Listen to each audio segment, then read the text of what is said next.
और सीधा लिए चलेंगे आपको महाराष्ट्र के नागपुर, जहां मुख्यमंत्री योगी आदित्यनाथ ने जनसभा को संबोधित किया। इसलिए कटे थे, बटेंगे तो और एक रहेंगे तो सेफ रहेंगे, एक रहेंगे सेफ रहेंगे, एक रहेंगे तो कोई गणपति की शोभा यात्रा पर फिर हमला करने का दुस्साहस नहीं कर पाएगा। रामनवमी के जुलूसों पर, रामनवमी की शोभा यात्राओं पर कोई हमला करने का दुस्साहस नहीं कर पाएगा। कोई लव जिहाद और लैंड जिहाद करने का दुस्साहस नहीं कर पाएगा। और यही कहने के लिए, यही विनती करने के लिए मैं आपके पास आया हूं। बहनों और भाइयों, मैं तो कांग्रेस पार्टी के अध्यक्ष से कहना चाहता हूं कि मैं एक योगी हूं, मैं एक योगी हूं। मेरा तो सब कुछ हमारी पार्टी ने, हमारे नेता ने तो हमें बताया है, हर काम देश के नाम। मेरा भी हर काम देश के नाम है। मेरा तो पूरा जीवन ही सनातन धर्म के लिए समर्पित है।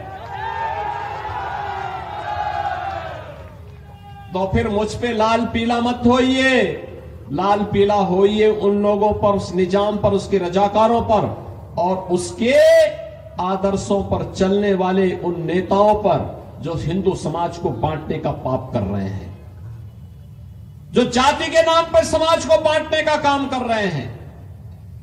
बहनों और भाइयों, जब ये देश एक भारत श्रेष्ठ भारत की परिकल्पना को साकार कर रहा है, पिछले 10 वर्ष में मोदी जी के नेतृत्व में आपने बदलते हुए भारत को देखा होगा।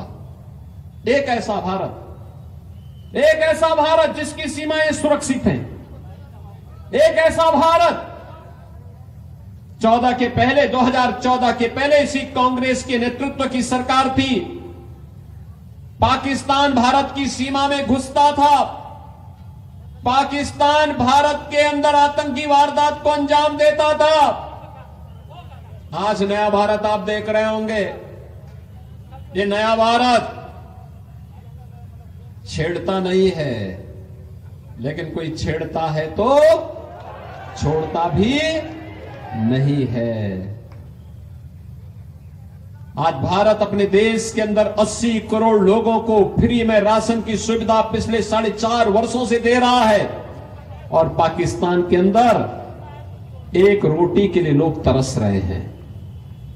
भारत की आबादी 140 करोड़, 80 करोड़ लोग पिछले 4.5 वर्ष से फ्री में राशन की सुविधा हर माह प्राप्त कर रहे हैं।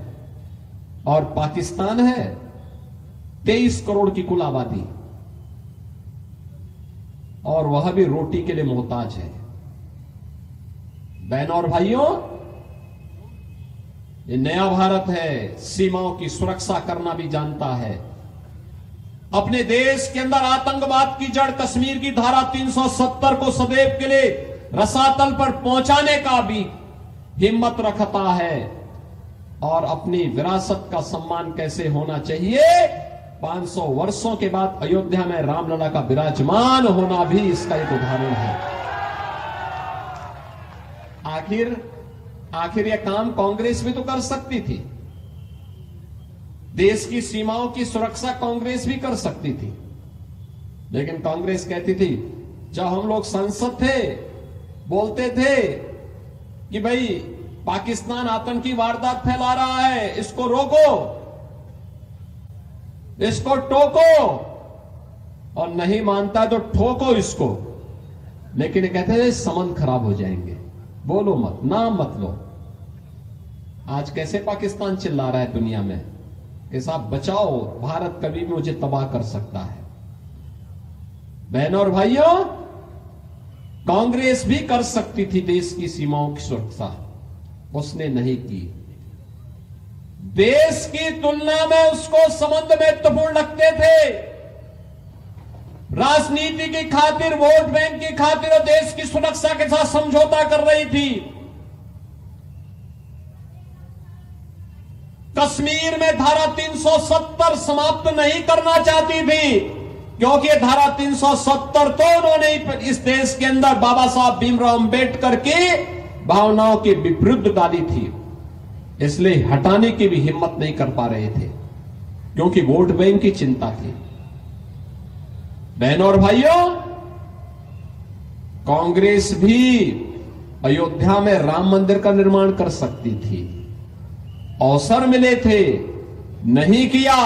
वो तो कहती थी कि राम हुए ही नहीं, कृष्ण हुए ही नहीं, जैसे कि भारत का निर्माण इन कांग्रेसियों ने किया हो, डिस्कवरी ऑफ इंडिया से ही ये भारत बना हो। इनको नहीं मालूम कि भारत एक सनातन राष्ट्र है, सृष्टि के प्रारंभ से ही भारत का अस्तित्व है और राम और कृष्ण हमारे आराध्य देव हैं।